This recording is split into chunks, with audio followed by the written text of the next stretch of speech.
Hello my dear friends, कैसे हो आप लोग। आई होप आप सभी बहुत ही अच्छे होंगे। तो आज के इस वीडियो में हम देखने वाले हैं आहार नाल के बारे में। आहार नाल में कौन कौन से पार्ट्स आते हैं और उनका कौन कौन सा कार्य होता है, और जो हम भोजन को ग्रहण करते हैं तो वह किस प्रकार से हमारे शरीर में पचता है। ठीक है, तो यहाँ पे हमने आहार नाल का चित्र बना रखा है। आइए इसके अंगों के बारे में सबसे पहले जान लेते हैं। जैसा कि हम सभी जानते हैं, ये जो है होता है हमारा क्या है, तो नासिका है, यानी कि हमारा नाक। ठीक है, और दूसरा ये मुख गुहा है। इस मुख को क्या बोलते हैं, तो मुख गुहा बोलते हैं। और ये रहा हमारा लार ग्रंथियाँ। ठीक है, ये लार ग्रंथियाँ हैं और इन सभी के बारे में डिटेल में हम पढ़ने वाले हैं। ठीक है, तो वीडियो के अंत तक बने रहिएगा। और ये क्या है, तो ट्रैकिया है। ये जो गोल गोल संरचना दिख रहा है इसको ट्रैकिया बोला जाता है, और ये जो नली दिख रहा है इसको बोला जाता है ग्रास नली। ठीक है, और यहाँ पे जो दिख रहा है ना, ये इसको बोला जाता है यकृत, और ये है हमारा अमाशय। और ये जो छोटा सा दिख रहा है ना, इसको बोला जाता है अग्नाशय। और ये जो जिग जैग ऐसे बनाया गया है, ऐसे ऐसे ऐसे, इसको छोटी आंत बोला जाता है। और रेड वाले से जो दिखाए हैं इसको बोला जाता है बड़ी आंत। ठीक है, तो इन सभी के बारे में डिटेल में हम पढ़ने वाले हैं। किस प्रकार से भोजन सबसे पहले कहाँ पर जाता है और कहाँ पर पूरी तरह से पचकर जो है पाचन क्रिया पूर्ण हो जाता है। ठीक है, तो सबसे पहले जो ये पाचन की क्रिया होता है ना, तो मनुष्य में या उच्च श्रेणी के जंतुओं में, जैसे कि मनुष्यों में पाचन की क्रिया के लिए एक विशेष प्रकार का अंग पाया जाता है जिसे आहार नाल कहते हैं। ठीक है, तो यही सब अंग जो है ना मिलकर आहार नाल का निर्माण करते हैं। तो सबसे पहले हम आइए जान लेते हैं आहार नाल क्या होता है। आहार नाल, तो आहार नाल जैसा कि हमने अभी बताया कि मनुष्य उच्च श्रेणी के जंतुओं में क्या होता है, तो पाचन की क्रिया के लिए एक विशेष प्रकार का अंग होता है जिसे आहार नाल बोला जाता है। अगर मनुष्य में इसका बात किया जाए तो इसकी लंबाई करीब 8 से 10 मीटर होता है। 8 से 10 मीटर होता है। मनुष्य में आहार नाल की लंबाई कितना, 8 से 10 मीटर होता है। तो मनुष्य में आहार नाल की लंबाई कितना होता है, तो 8 से 10 मीटर। और जो आहार नाल का सबसे पहला भाग होता है वो होता है हमारा मुख गुहा। ठीक है, आहार नाल का सबसे पहला भाग मुख गुहा। जब हम भोजन को लेते हैं तो कहाँ से लेते हैं, तो मुख से लेते हैं। तो आहार नाल का सबसे पहला भाग क्या होगा, तो मुख गुहा। तो चलिए अब हम मुख गुहा के बारे में पढ़ते हैं। ये जो मुख गुहा है ना, मुख गुहा, मुख गुहा में दो संरचनाएं पाई जाती है। कितना, तो दो संरचनाएं पाई जाती है। एक तो है हमारा दांत और दूसरा क्या है, एक दांत हो गया और दूसरा जीभ। एक दांत और दूसरा जीभ। मुख गुहा में कितनी संरचनाएं पाई जाती है, तो एक दांत और दूसरा जीभ, दांत और जीभ। अब इन दोनों के बारे में हमें पढ़ना है, दांत के बारे में और जीभ के बारे में।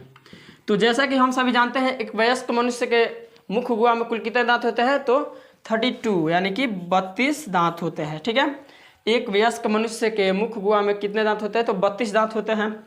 और दांत की ऊपरी परत को क्या बोला जाता है, तो इनामेल बोला जाता है। क्या बोला जाता है, तो इनामेल। इनामेल, दांत की ऊपरी परत को क्या बोला जाता है, तो इनामेल बोला जाता है। ये जो होता है इनामेल ना, हड्डियों से भी स्ट्रांग होता है, यानी कि मजबूत होता है।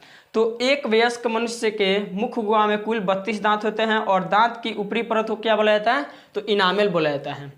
अब आइए जानते हैं दांत के प्रकार। कुल दांत कितने, तो 32। और ये दांत जो है 4 भागों में बटा हुआ होता है। कितने भागों में, 4 भागों में। एक तो हो गया सबसे पहले कृंतक, कृंतक जिसे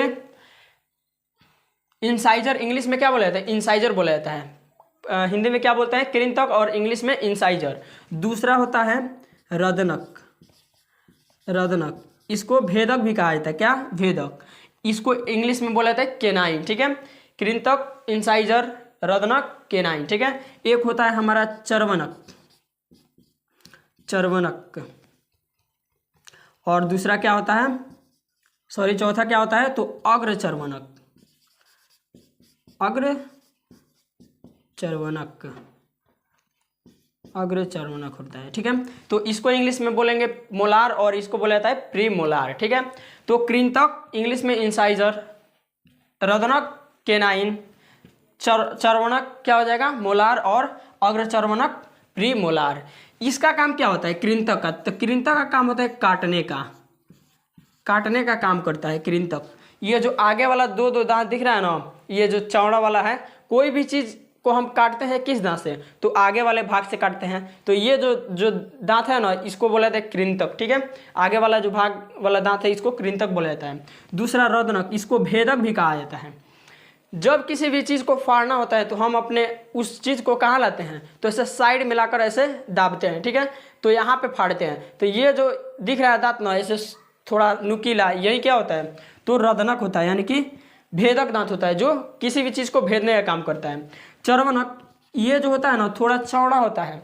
अगर दांत के अंदर आप देखेंगे तो थोड़ा थोड़ा चौड़ा दिखेगा दांत, वही हमारा क्या होगा, चर्वनक। और इसका काम क्या होता है, तो इसका काम होता है भोजन को पीसने का काम होता है। क्या होता है, तो भोजन को पीसने का। और अग्र चर्वनक यानी कि प्रीमोलार का काम क्या होता है, तो भोजन को पीसने के साथ साथ चबाने का भी काम करता है ये अग्र चर्वनक, ठीक है। तो हमने ये दांत के बारे में जान लिया। एक वयस्क मनुष्य के कुल मुख हुआ में कुल कितने दांत, तो 32 दांत। दांत के ऊपरी परत को क्या बोलते हैं, तो इनामेल बोला जाता है। और दांत कितने प्रकार का होता है, तो 4 प्रकार का। कौन कौन, तो कृंतक इंग्लिश में इंसाइजर, रदनक केनाइन, और चर्वनक मोलार, और अग्रचर्वनक प्रीमोलार, ठीक है। तो कृंतक का काम क्या होता है, काटने का। रदनक का काम फाड़ने का। और चर्वनक का काम क्या होता है, तो पीसने का। और अग्रचर्वनक का काम क्या होता है, तो पीसने और चबाने का कार्य, ठीक है। तो दांत के बारे में हमने जान लिया। अब आइए जानते हैं जीभ के बारे में। तो जैसा कि हम सभी जानते हैं जीभ क्या है, तो एक मांसल संरचना होता है। क्या होता है, तो मांसल संरचना। मांसल संरचना, जीभ क्या है, तो एक मांसल संरचना होता है, ठीक है। और ये जो होता है ना, जीभ जो स्वाद बताने का काम करता है। क्या करता है, तो स्वाद बताता है। क्या करता है, तो स्वाद बताता है। जीभ एक मांसल संरचना होता है जो कि स्वाद बताता है। इसके साथ साथ भोजन को चबाने में भी मदद करता है। क्या करता है, भोजन को निगलने में। क्या, तो निगलने में, भोजन को निगलने में मदद करता है। और जीभ के ऊपरी सतह पर छोटे छोटे अंकुर पाए जाते हैं, ठीक है। जीभ की ऊपरी सतह पर छोटे छोटे अंकुर पाए जाते हैं, उनको बोला जाता है स्वाद कलियां। जीभ की ऊपरी सतह पर, कहाँ, तो ऊपरी सतह पर छोटे छोटे अंकुर पाए, जिसे क्या बोला जाता है, तो स्वाद कलियां बोला जाता है। और इन्हीं स्वाद कलियों की वजह से हमें स्वाद का पता चलता है कि ये जो चीज़ खा रहे हैं वो खट्टा है, मीठा है, या तीखा है, या कुछ और है, ठीक है। तो स्वाद कलियों की वजह से हमें स्वाद का पता चलता है। तो जीभ क्या है, तो एक मांसल संरचना होता है और ये स्वाद बताने का काम करता है। और इसके साथ साथ भोजन को निगलने में भी मदद करता है। और जीभ की ऊपरी सतह पर छोटे छोटे अंकुर पाए जाते हैं जिन्हें स्वाद कलियां बोला जाता है। तो ये रहा आहार नाल का सबसे पहला भाग, मुख गुहा। और मुख गुहा में 2 संरचना, दांत और जीभ पाया जाता है। इनके पूरी डिटेल में हमने जानकारी प्राप्त कर लिया। आप इसका स्क्रीनशॉट लीजिए। आइए आगे इसके बाद पढ़ते हैं।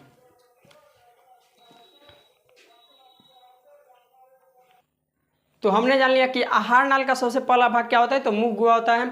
उसमें 2 संरचनाएं पाई जाती है, जीभ और दांत। उसके बारे में हमने डिटेल से जाना। इसके बाद अब देखिए क्या होता है कि जब हम भोजन मुख में लेते हैं तब उसको हम चबाते हैं। चबाते समय भोजन क्या होता है, गीला हो जाता है। आखिर उसके पीछे कारण क्या है कि भोजन जो होता है गीला हो जाता है थोड़ा बहुत।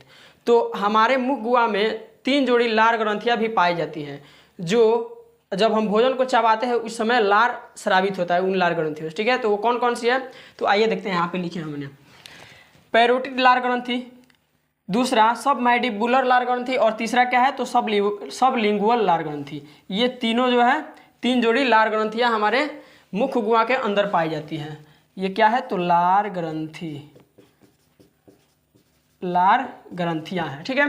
तो हमारे मुख गुहा में कितने जोड़ी लार ग्रंथियां, तो 3 जोड़ी लार ग्रंथियां। कौन कौन, तो पैरोटिड लार ग्रंथि, सबमैंडिबुलर लार ग्रंथि और सबलिंगुअल लार ग्रंथि, ठीक है।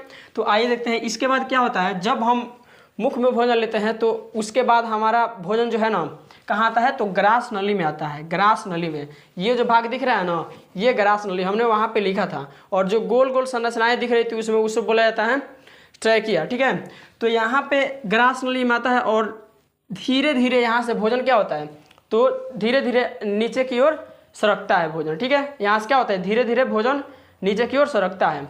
यहाँ पे जो ट्रैकिया था ना, उसका काम क्या होता है, जब हम भोजन को अंदर लेते हैं और उसको निगलते हैं तो यहाँ से धीरे धीरे क्या होता है, ये ट्रैकिया फूल जाता है। यहाँ पे जब भोजन उसमें जाता है फूल जाता है, और जैसे ही भोजन वहाँ से आगे बढ़ता है तब वो वाला भाग ऊपर वाला चिपक जाता है और आगे वाला फूल जाता है। ऐसे ही करके धीरे धीरे भोजन नीचे की ओर सरकता है और हमारे कहाँ तक जाता है, तो अमाशय में उसके बाद जाता है।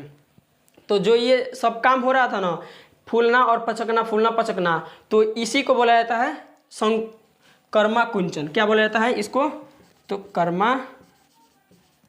कर्मा कुंचन बोला जाता है। जब भोजन को हम ग्रहण करते हैं तो ये धीरे धीरे यहाँ से सरकता हुआ जाता है, चिपकता है और फूलता है, चिपकता फूलता है, ऐसे करके जाता है, इसको कर्मा कुंचन बोला जाता है। इसके बाद भोजन सबसे पहले मुख गुहा में जाता है, मुख गुहा से ग्रास नली में जाएगा और ग्रास नली से हमारे आमाशय में चला आता है। कहाँ, तो आमाशय में चला आता है। आमाशय जो होता है ना, एक थैलीनुमा संरचना होता है हमारे शरीर में। ये 3 भागों में बटा हुआ है। कितने भागों में, तो 3 भागों में बटा हुआ होता है। पहला जो आगे वाला भाग इसका होता है उसे बोला जाता है कार्डियक, आगे वाले भाग को कार्डियक बोला जाता है, और पीछे वाले भाग को बोला जाता है पाइलोरिक भाग। ठीक है, पाइलोरिक, आगे वाले भाग को कार्डियक और पीछे वाले भाग को पाइलोरिक, और बीच का जो भाग होता है उसे फुंडिक भाग बोला जाता है। ठीक है, फुंडिक भाग। तो आमाशय कितने भागों में बटा हुआ होता है, तो 3 भागों में। पहला आगे वाला जो भाग होता है उसे बोला जाता है कार्डियक, और पीछे वाले भाग को पाइलोरिक भाग बोला जाता है, और बीच वाले भाग को फुंडिक भाग बोला जाता है। ठीक है, अब आमाशय में जो है ना, एक ग्रंथि पाया जाता है जिसे जठर ग्रंथि कहते हैं। ठीक है, ये इनमें से 3 प्रकार की कोशिकाएं पाई जाती है। जठर ग्रंथि में कितनी प्रकार की कोशिकाएं, तो 3 प्रकार की। पहला श्लेष्मा या म्यूकस कोशिका, ये जठर ग्रंथि में 3 प्रकार की कोशिकाएं पाई जाती है, जिसमें से एक ये है श्लेष्मा या म्यूकस कोशिका, दूसरा भीतीय या अम्लजन कोशिका, और तीसरा क्या होता है, तो जाइमोजिन कोशिका। ठीक है, तो जठर ग्रंथि में 3 प्रकार की कोशिकाएं पाई जाती है, श्लेष्मा या म्यूकस कोशिका, दूसरा भीतीय अम्लजन कोशिका, और तीसरा जाइमोजिन कोशिका। और ये तीनों के स्राव के सम्मिलित रूप को, इन तीनों कोशिकाओं के स्राव के सम्मिलित रूप को ही बोला जाता है जठर रस। क्या बोला जाता है, तो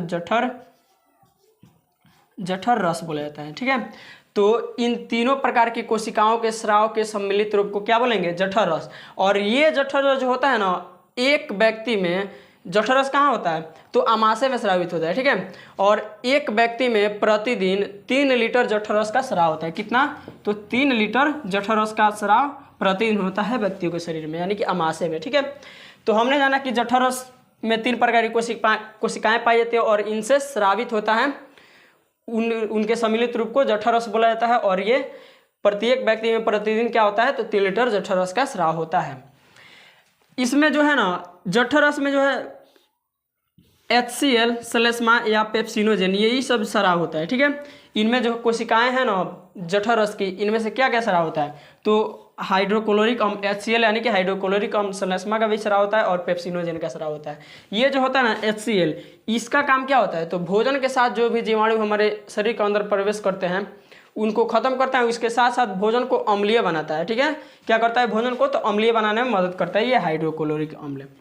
यहाँ से आमाशय से कहाँ भोजन जाता है, तो भोजन जाता है छोटी आंत। इसके पहले हमें पढ़ लेना है इसको अग्नाशय के बारे में। अग्नाशय जो है ना, इसमें से क्या होता है, इसमें भी कुछ एंजाइम्स पाए जाते हैं जो कि पाचन क्रिया में मदद करते हैं। इसके बारे में उतना नहीं पढ़ना है क्योंकि बहुत ज़्यादा कुछ इंपॉर्टेंट नहीं इसके बारे में।